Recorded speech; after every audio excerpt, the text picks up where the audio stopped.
রংপুরকে হারিয়ে প্লে অফে এক পা চিটাগাং কিংসের। টানা ৮ ম্যাচ জিতে সবার আগে প্লে অফ নিশ্চিত করেছিল রংপুর রাইডার্স।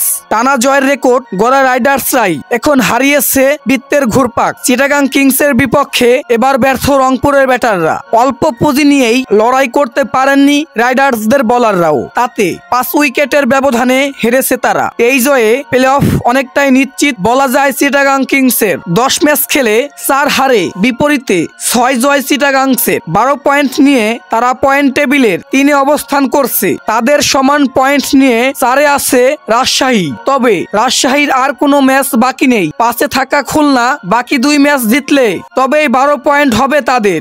এখন নেট রান রেটে ৪ নির্ধারিত হবে। টস হেরে আগে ব্যাট করতে নেমে নির্ধারিত ২০ ওভারে ৫ উইকেট হারিয়ে ১৪৩ রান সংগ্রহ করে রংপুর।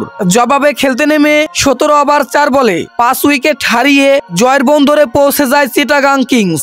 ছোট লক্ষ্য তারা করতে নেমে শুরুটা ভালো হয়নি চিটাগাংসের। ৬ রান করে লাহিরু মিলাস্থা সাজগড়ে ফেরা ভাঙে ১৩ রানের উদ্বোধনীয় জুটি। ৩-এ নেমে সুবিধা করতে পারেননি গ্রাম কাপ। ১২ বলে তার ব্যাট থেকে এসেছে ১৫ রান। ক্লার্কের পথেই হেঁটেছেন মোহাম্মদ মিঠুনও। ৬৩ রানে ৩ উইকেট হারানোর পর দলের হাল ধরেন পারভেজ হোসেন ইমন ও হায়দার আলী। দুজনেই মিলে চতুর্থ উইকেটের জুটিতে তুলেন ৪৩ রান। ৪১ রান এসেছে পারভেজের ব্যাট থেকে।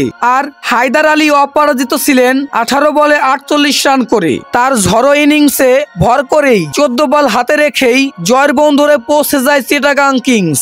এর আগে ব্যাট করতে নেমে বেশ ভুগেছে রংপুর। নিয়মিত বিরতি উইকেট হারানোর বড় কোনো জুটি গড়তে পারেননি তারা। ৭ বল খেলেও ৭ রানের খাতা খুলতে পারেননি ইভান টেইলর। ইনিংসের দ্বিতীয় ওভারেই ফিরেছেন এই ওপেনার। আরেক ওপেনার সৌম্য ২৩ রান করেছেন। ৩-এ নেমে ব্যর্থ ইনফর সাইফ হাসান। তার ব্যাট থেকে এসেছে ৮ রান। ইফতিকার আহমেদ এক প্রান্তে আগলে রেখে ব্যাটিং করে তাকে সঙ্গযোগ্য দিতে পারেননি কেউই। ৪৭ বলে অপরাজিত ৬৫ রানের ইনিংস খেলেন এই পাকিস্তানি ব্যাটার।